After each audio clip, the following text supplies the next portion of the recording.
guiar e conduzir-nos nesses últimos passos do Evangelho de Mateus. Já agradecemos todo esse caminho que fizemos ao longo desse ano, que aqui vamos concluindo com tanta alegria, nos sentindo de fato enriquecidos e fortalecidos pela experiência que tivemos com Jesus, aquele que caminhou todas as nossas estradas, especialmente venceu a morte, ressuscitou. Santo Espírito, ajudai-nos a sempre recordar de tudo isso que o Senhor nos ensinou e nos fez. Vinde, Santo Espírito, a conduzir-nos nesta nossa leitura orante. Vós sois nosso único professor e instrutor. Vinde, Santo Espírito, Pai de bondade, enviai-nos o vosso Santo Espírito por Cristo, o nosso Senhor. Amém. Vinde e vede a nossa leitura orante da Santa Palavra. Estamos nos últimos passos do Evangelho de Mateus. Já estamos até um pouco com saudade. Queríamos começar tudo de novo, mas podemos começar, precisamos começar. A leitura nunca termina. Quando chegamos no final, voltamos ao início, talvez retomando aqueles passos que a gente talvez leu mais apressadamente, ou aqueles que a gente mais gostou, porque aqueles são que o Espírito Santo quer que a gente repasse e aprenda de novo tantas maravilhas que acolhemos aqui.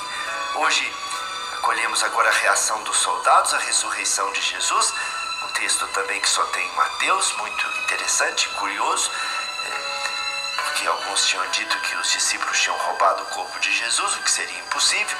Então vamos ler aqui hoje Mateus 28, 11 a 15. Mateus 28, 11 a 15. Nossa tradução é da CNBB.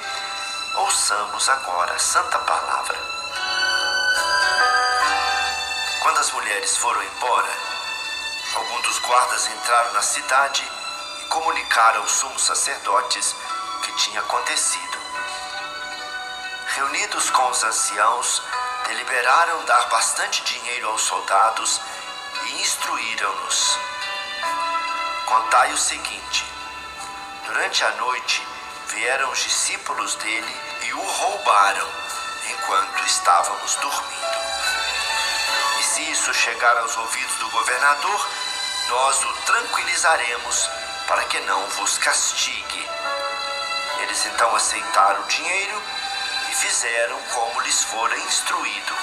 E esta versão ficou divulgada entre os judeus até o presente dia. Então esse é o texto que só temos em Mateus. Essa corrupção, essa corrupção, esse pagamento indevido e ilícito que os sumos sacerdotes vão oferecer aos soldados para mentirem acerca dos fatos. Primeiro, nós já vimos bem quais foram os fatos que se deram.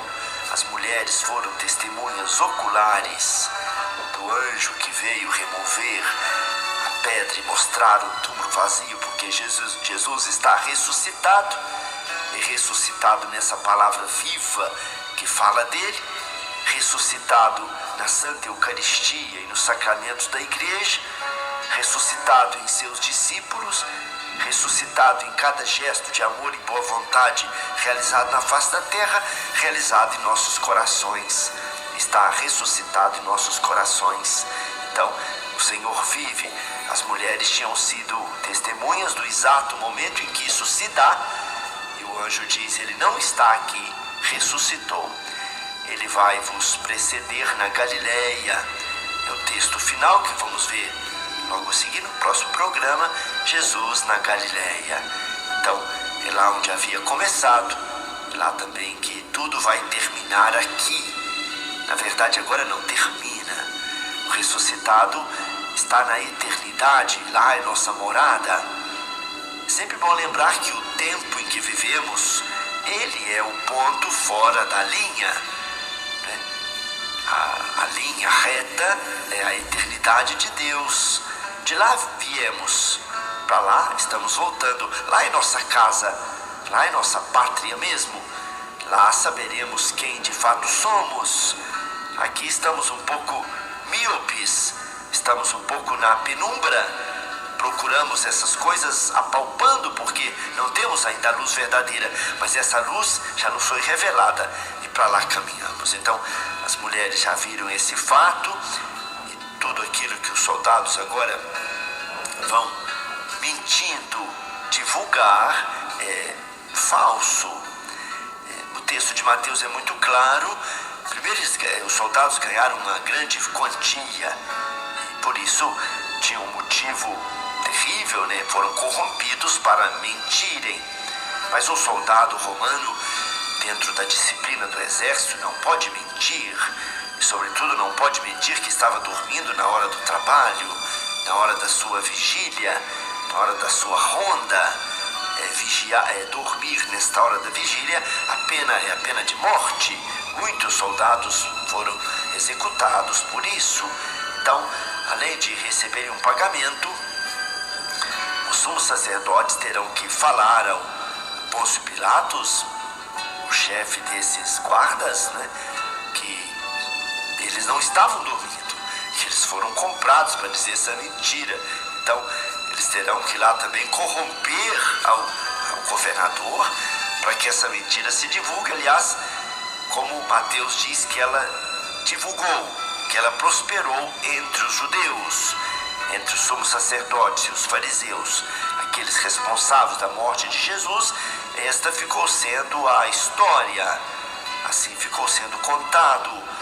Eles desapareceram com o corpo de Jesus para apresentarem um túmulo vazio e afirmarem que ele havia ressuscitado. Essa ficou sendo a história terrível, mas sabemos que não é assim.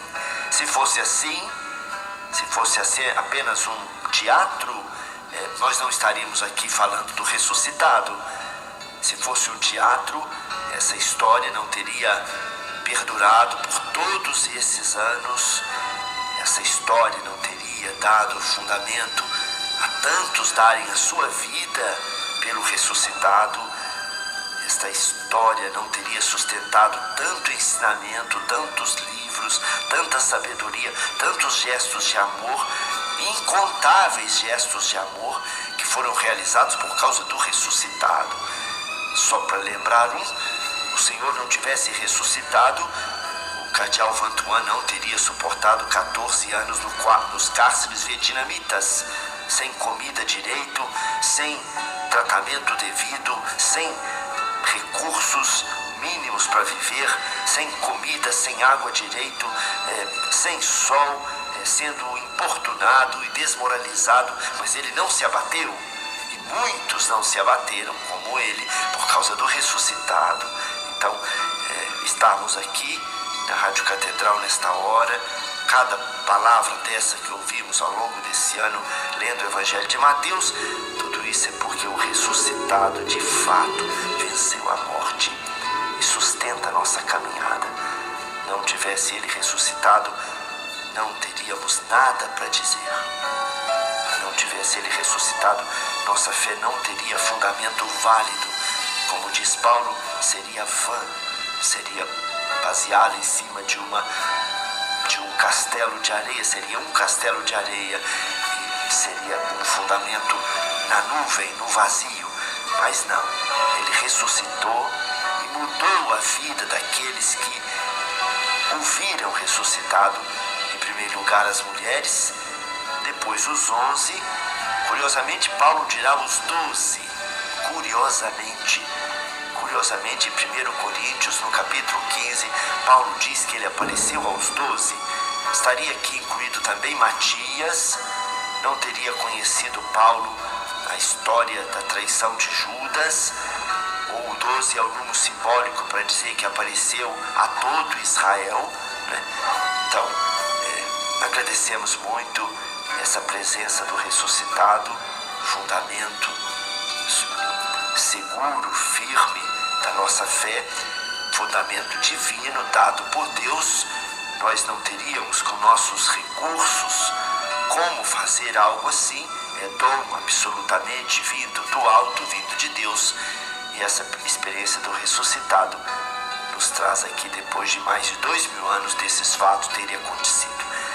Aquele embuste, aquela mentira dos judeus não emplacou, ela não emplacou, não barrou o anúncio da comunidade, não barrou que eles fizessem a experiência concreta com o ressuscitado, não impediu que os discípulos se reunissem de novo na Galileia para o momento final com o ressuscitado, como vamos ver nos capítulos seguintes.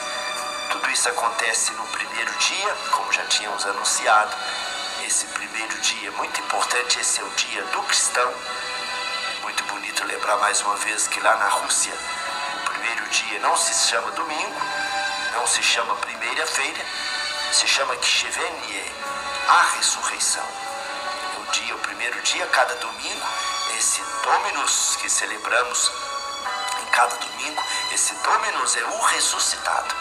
É o ressuscitado que venceu a morte, que nos reúne na Assembleia do Louvor e da Adoração em cada liturgia e que nos dá o motivo de testemunharmos o amor de Deus, sabendo que nele nosso salário está antecipadamente já pago e garantido e que nada mais nos pode separar do amor de Deus para aqueles que acreditam no nome do Senhor Jesus Cristo, ressuscitado, vencedor da morte. Agradecemos essa experiência, que a nossa Lectio Divina seja mais do que qualquer outra coisa a escuta e a experiência do ressuscitado e a nossa dedicação da nossa vida toda a Ele. E é por isso, por tantas maravilhas que aqui experimentamos, que nós damos glória ao Pai, ao Filho e ao Espírito Santo, como era no princípio, agora e sempre. Amém. Agora vamos rezar.